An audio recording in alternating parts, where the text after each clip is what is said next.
Beloved, too many people today wake up each morning chasing after something smaller than what they were created for. You scroll through job listings, you send resumes, you wait for callbacks.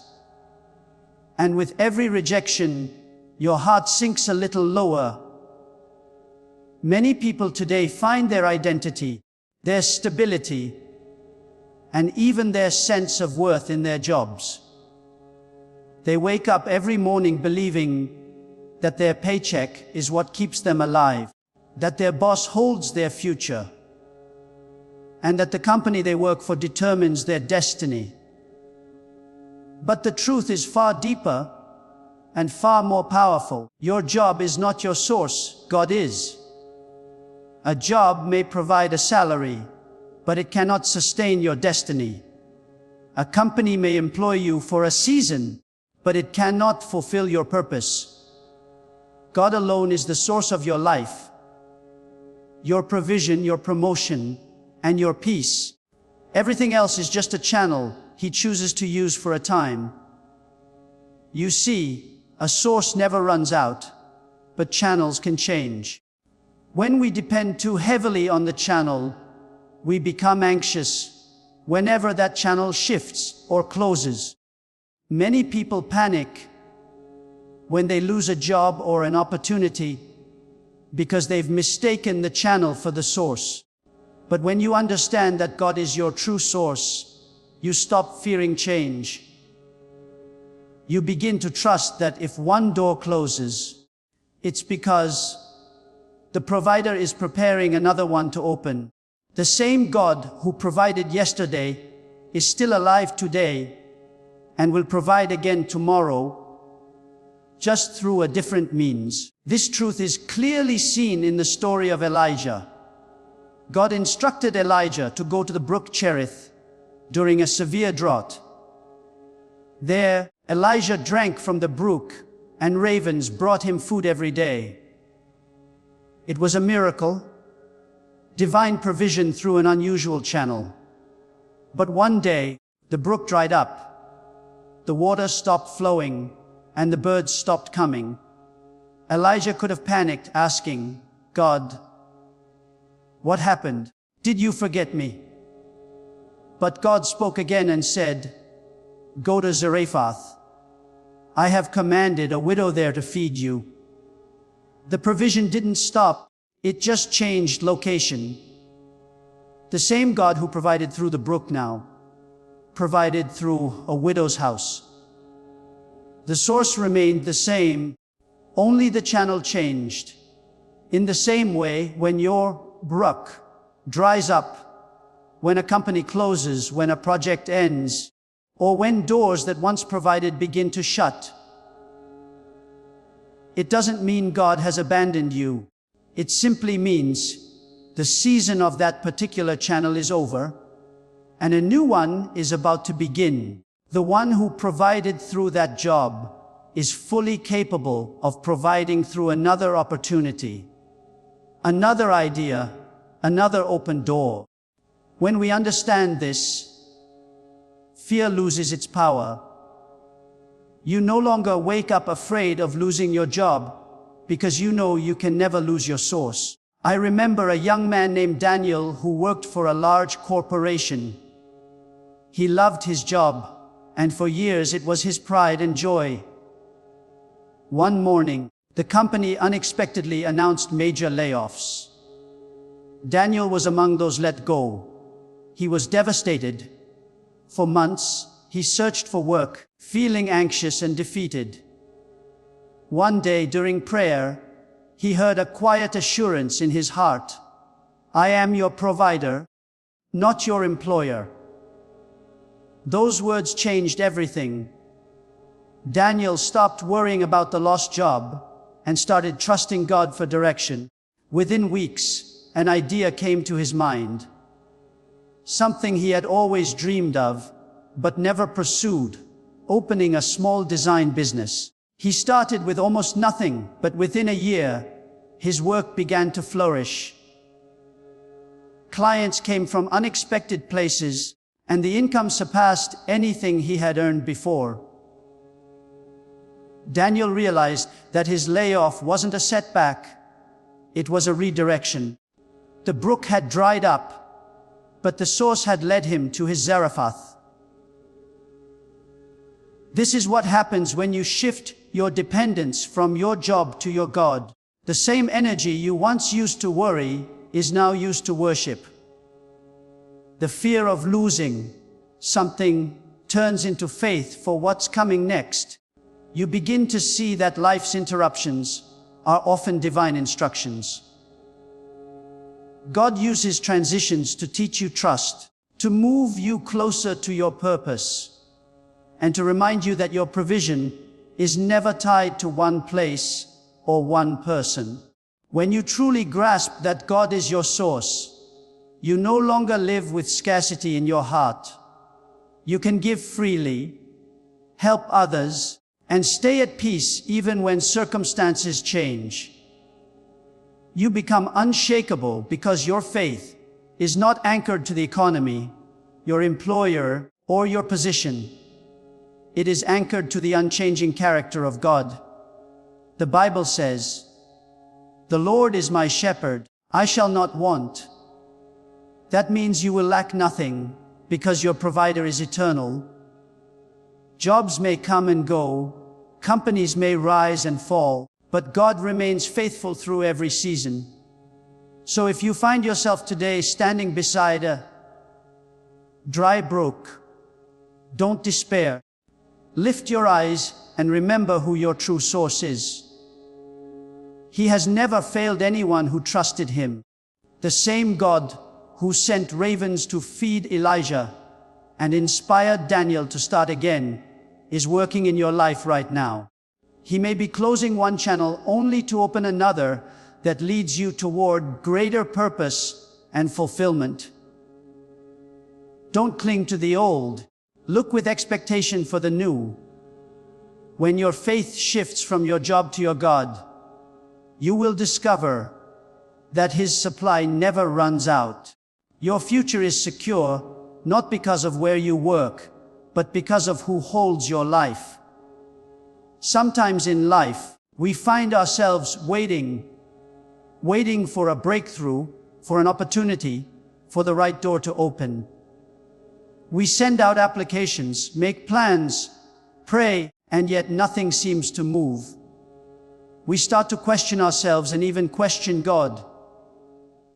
Why is it taking so long? Why is nothing happening?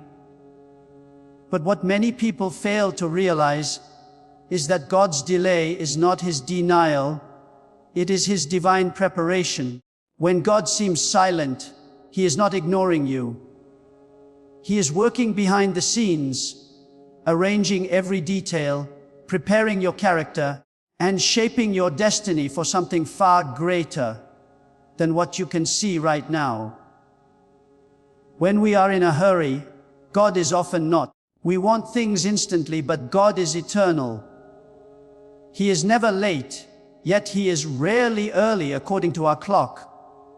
He moves with divine timing because He knows that if you receive something before you are ready, what was meant to bless you could end up breaking you. God's delays are seasons of hidden work, times when He refines you, strengthens you, and matures you so you can handle what He is preparing to give. You may think you're waiting on God, but often God is waiting on you, waiting for you to grow, to surrender, to trust. Think about Moses. He grew up in Pharaoh's palace, educated, powerful, confident. He thought he was ready to deliver Israel. But when he tried in his own strength, he failed. Then he spent 40 years in the desert, not forgotten, but being formed. That was his divine preparation. In those quiet, lonely years tending sheep, God was stripping away pride, impatience, and fear. Moses went into the wilderness as a prince, but came out as a prophet. When the time was right, God called him back, and this time he was ready to lead a nation. The delay was not wasted time. It was preparation for divine purpose. Sometimes the reason God delays is because He wants to build something inside you that will sustain what He plans to give you. Quick success without preparation often collapses under pressure. God loves you too much to promote you before your roots are deep enough to stand the weight of your calling. Every great destiny has a hidden season, a time when no one applauds you, no one sees your progress, and it feels like nothing is happening. But it is in those silent seasons that God is doing His greatest work. The seed doesn't grow on the surface, it grows underground. Likewise, your waiting season is the soil of your future. Joseph's life is another perfect example. God gave him a dream of greatness, of ruling and influencing many. But almost immediately after that, his life seemed to fall apart. He was betrayed by his brothers, sold as a slave, falsely accused, and thrown into prison. Years went by, and his dream looked dead. But even in the prison, God was preparing him. Joseph learned administration in Potiphar's house, leadership in the prison, and humility in suffering. When the time came, God lifted him overnight from the prison to the palace. But Joseph was not the same man who had been thrown into the pit. He was wiser, humbler, stronger, ready to handle authority with grace and compassion. Without the delay, he would have had the dream, but not the depth. A few years ago, I met a young woman named Grace. She had a degree, talent, and ambition, but for 5 years, she couldn't find the kind of job she wanted. Every door seemed closed. She grew discouraged and even questioned her worth. But during that time, she started volunteering at her local church, helping with administration and youth programs. She discovered gifts she didn't know she had: organization, communication, and a heart for mentoring young people. One day, out of nowhere, she received an unexpected call for a position in a non-profit organization working with youth development. Exactly the kind of work she had unknowingly been preparing for. Grace later said, "If I had gotten the job I wanted earlier, I would have missed the job I was made for." God's delay was His divine preparation. So if you feel like you're in a waiting room right now, don't waste it. Waiting is not passive, it's active trust. Use this time to grow, to pray, to strengthen your faith, to learn to serve, to listen. Don't grumble, grow, don't panic, prepare. Because when the right moment comes, what once seemed delayed will suddenly unfold with divine acceleration. What took years of waiting will be fulfilled in a moment of favor. God doesn't forget His promises. He is not ignoring your prayers. He is perfecting you so that when the opportunity comes, you'll be ready not only to receive it, but to keep it and multiply it.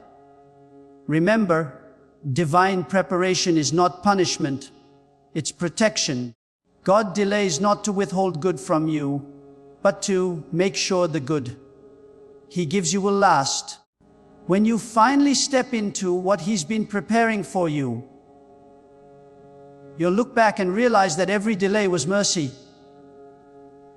Every silence was strategy, and every waiting season was shaping you for something far greater than you ever dreamed.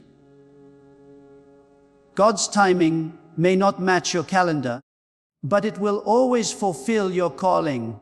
There comes a moment in every believer's life when they must realize that they were not created merely to survive, but to serve, not just to make a living, but to make a difference. Too often, people see themselves as employees waiting for an opportunity to be hired by someone else. They spend their lives trying to fit into roles defined by others, chasing job titles, and measuring success by paychecks and promotions. But God did not place you on this earth simply to be employed. He placed you here to be deployed. Employment is what men give you. Deployment is what God sends you into. A job fills your hands, but a calling fills your heart. When you grasp this truth, everything about how you see your life and work begins to change. To be employed means to occupy a position within someone else's plan, but to be deployed means to be sent out with a divine purpose within God's plan. There is a great difference between the two. Employment depends on human approval, while deployment depends on divine assignment. When God deploys you, He equips you with gifts, passions, and ideas that are not meant to fit into the world system, but to transform it. Many people feel frustrated in their careers, not because they are lazy or unskilled, but because they are living beneath their calling. They were designed to lead, to build, to innovate, but fear keeps them tied to a paycheck instead of purpose. Sometimes, the reason you can't find satisfaction in what you're doing is that you are trying to fill a position God never called you to fill. You're trying to work in someone else's vineyard while neglecting the seed God placed in your hand. You keep searching for the right employer when heaven is saying, you are not meant to be employed. You are meant to be deployed. The restlessness you feel inside is not failure. It's destiny calling. God stirs discontent in you not to discourage you, but to awaken you to something greater. Consider this. What if the job you are desperately searching for doesn't exist because you are meant to create it? What if you are the answer to a problem no company has solved yet? What if the dream in your heart is actually God's vision, waiting for your obedience to bring it to life? Throughout Scripture, we see that God's people were never designed to depend solely on human systems. Joseph was not just a worker in Pharaoh's palace. He was deployed to preserve nations during famine. Esther was not just a queen. She was deployed to deliver her people.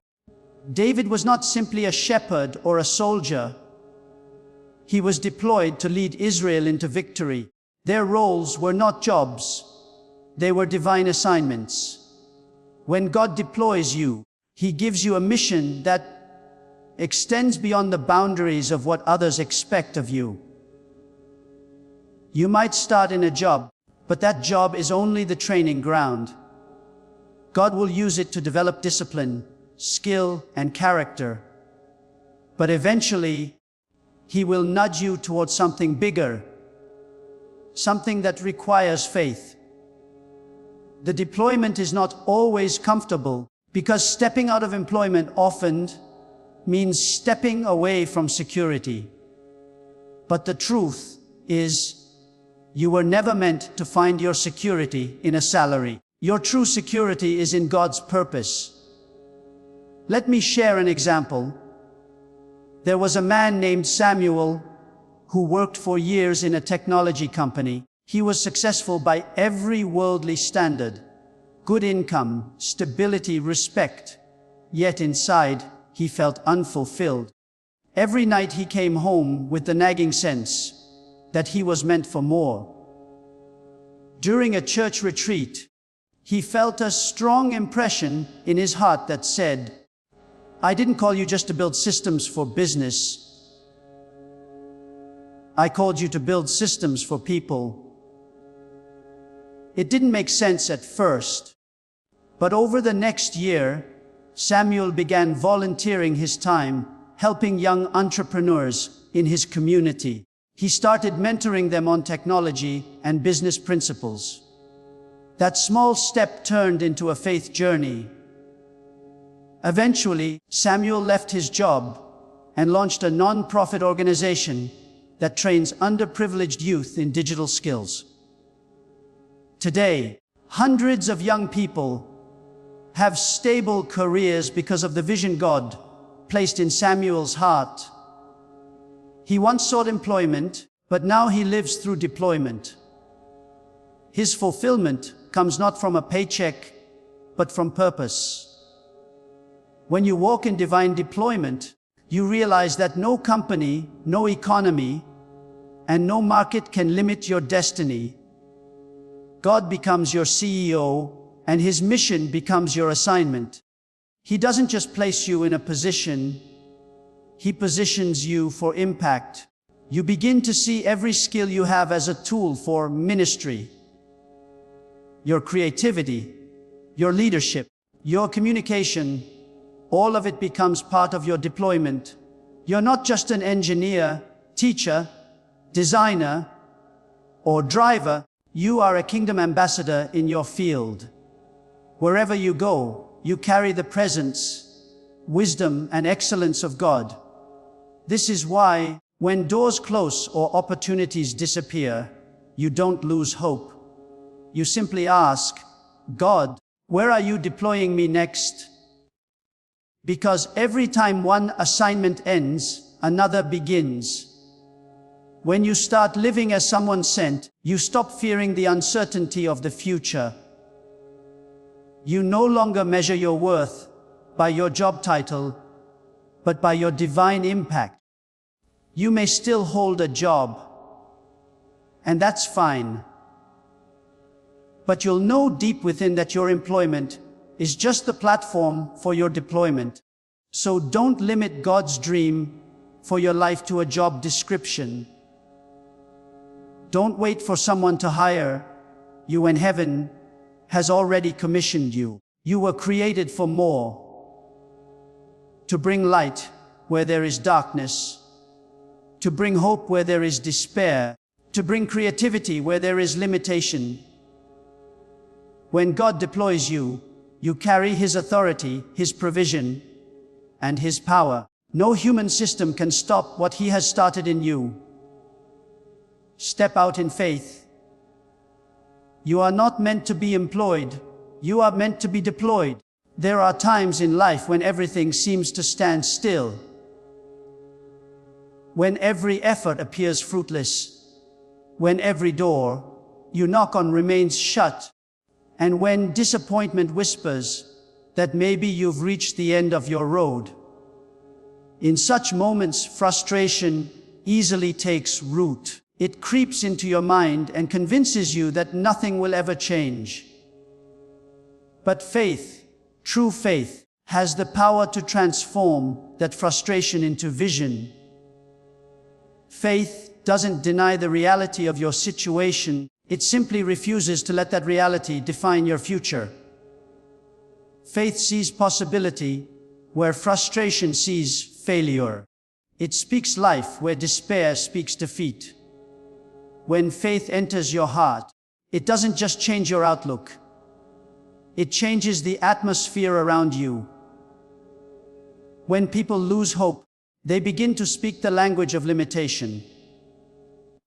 You hear them say things like, there are no jobs, nothing ever works out for me, or maybe it's just not meant to be.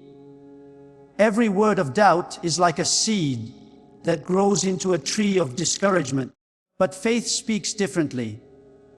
Faith looks at the same closed doors and says, God is opening new ones for me. Faith says, what seems impossible now will become a testimony tomorrow. The words you speak have creative power. They set the direction of your heart and align your life with either God's promises or your own fears. Frustration makes you focus on what you don't have. Faith makes you focus on what God has already promised. When you start speaking words of faith, something shifts inside you. Your mind starts to see what your eyes cannot yet see. You begin to imagine possibilities beyond your current limitation. That's how vision is born. Not in comfort, but in the middle of challenge. God often allows seasons of frustration to awaken the faith that produces vision. He knows that as long as you are comfortable, you will settle for less than what you were created for. But when things stop working the way they used to, He is preparing you to see in a new way. Faith doesn't mean you ignore your problems. It means you view them through the lens of God's power. You start declaring His promises instead of rehearsing your pain.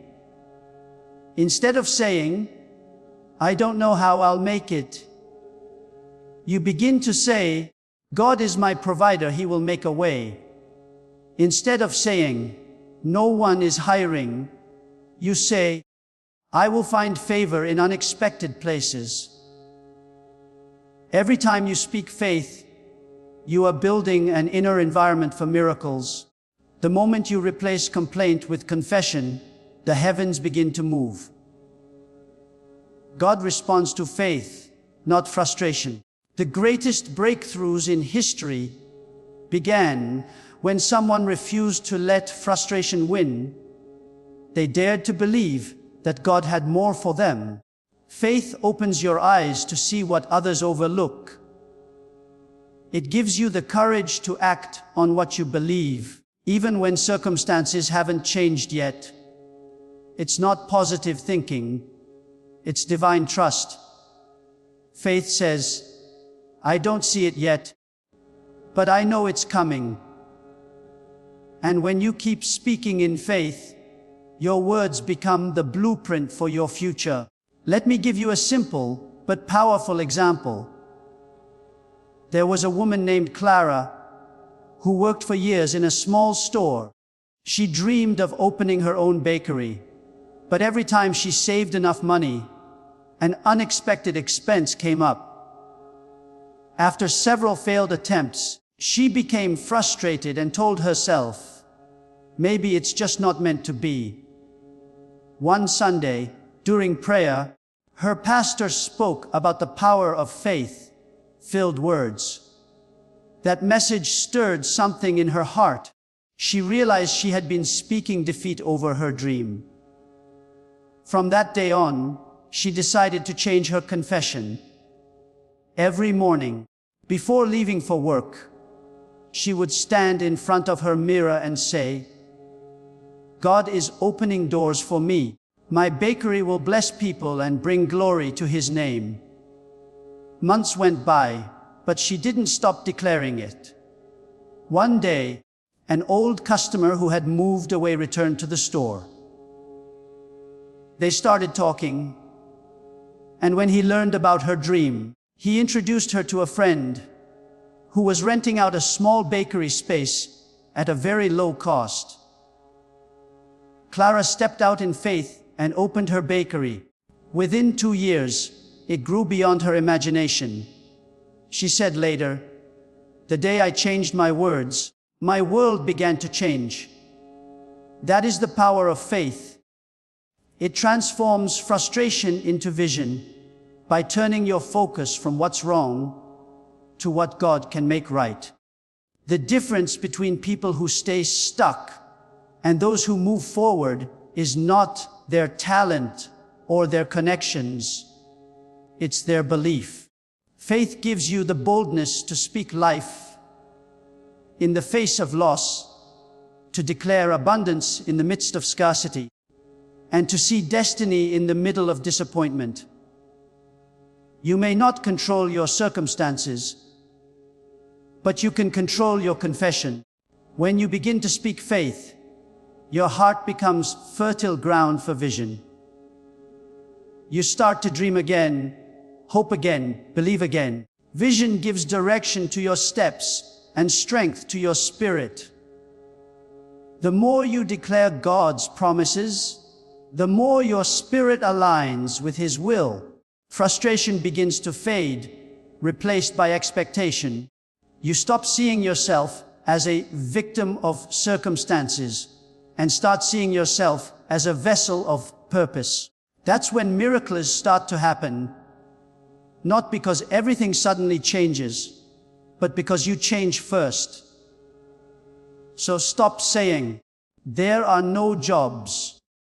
Start declaring, "God is preparing the right opportunity for me."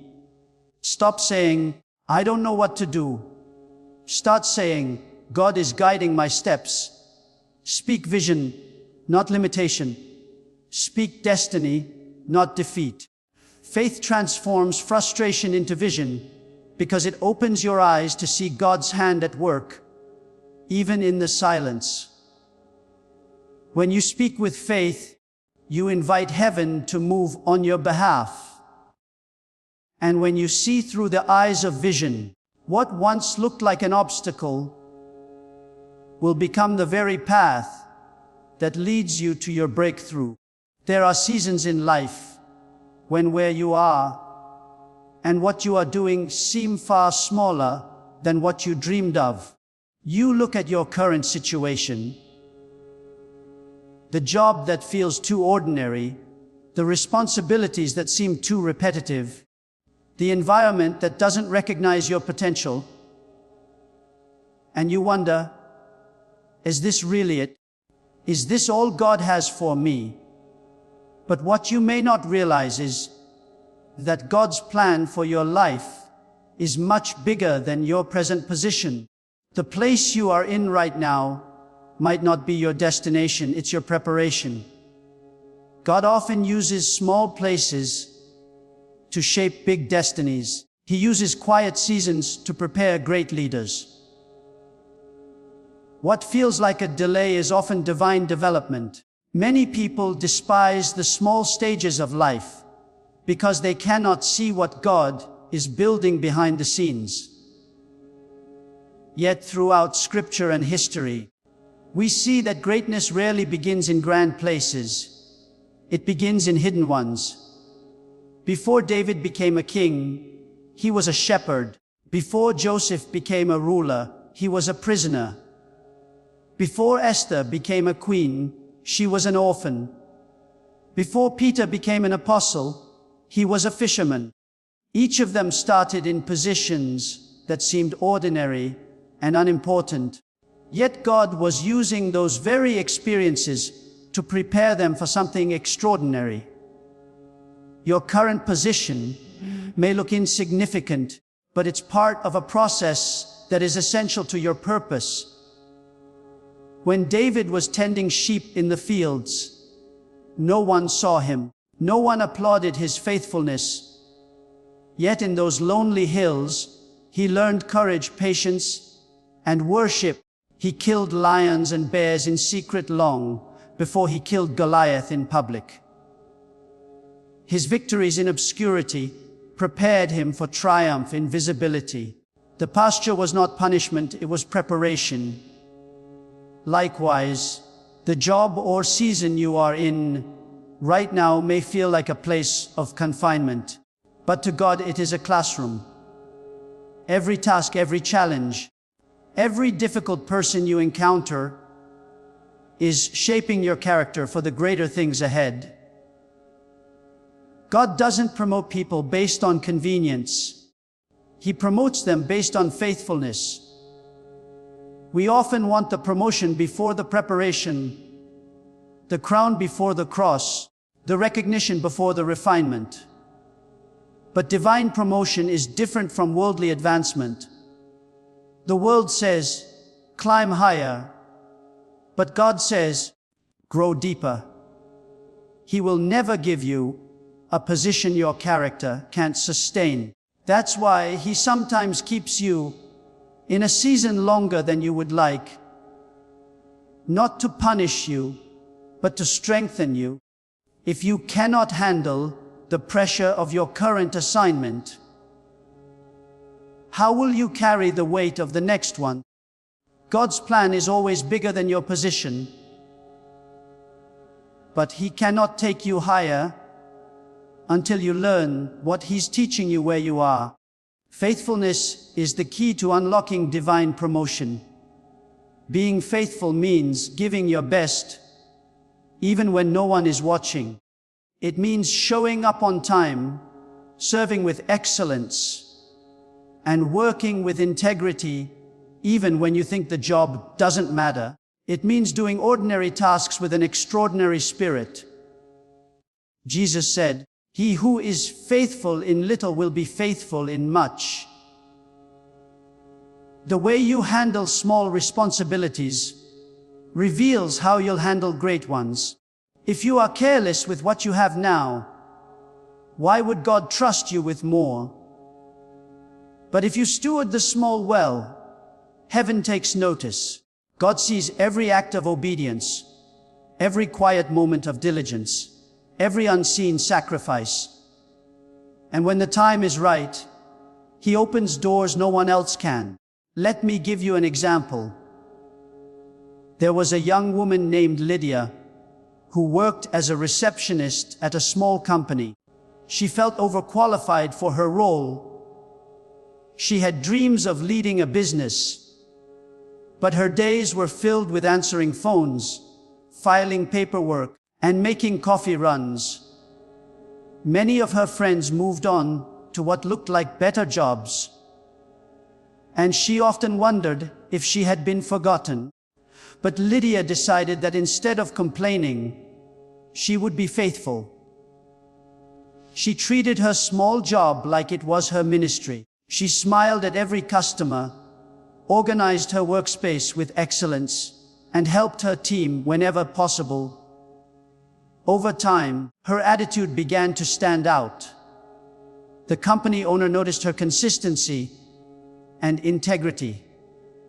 When a management position opened unexpectedly, Lydia was chosen, not because she was the loudest or the most experienced, but because she had proven to be trustworthy. That small office became her training ground, and what seemed insignificant turned into the very door God used to elevate her.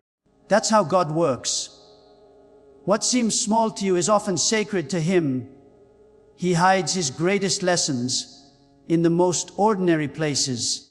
When you learn to value where you are, even if it feels beneath you, you create space for God to move you beyond it. The same hands that shepherded sheep were later trusted to hold a crown. The same hands that managed a prison were later appointed to rule a nation. Your current position may not reflect your destiny, but it is shaping you for it. So, if you're in a place that feels too small, don't despise it. Embrace it. Serve faithfully, grow patiently, and trust deeply. You don't have to force your promotion. God will arrange it when the time is right. He knows where you are, and He knows when you're ready. What you're doing today may seem hidden, but one day, the preparation will meet opportunity, and everything will make sense. Remember this: your job title doesn't define your value. Your current season doesn't limit your future, and your position doesn't determine your potential. God's plan for you is always bigger, higher, and greater than anything you can see right now. Stay faithful in the small, and you will step into the extraordinary. My friend, stop chasing after what the world calls success. Start pursuing what heaven calls purpose. Don't cry over closed doors. Thank God for them, because He's preparing to open gates you never imagined.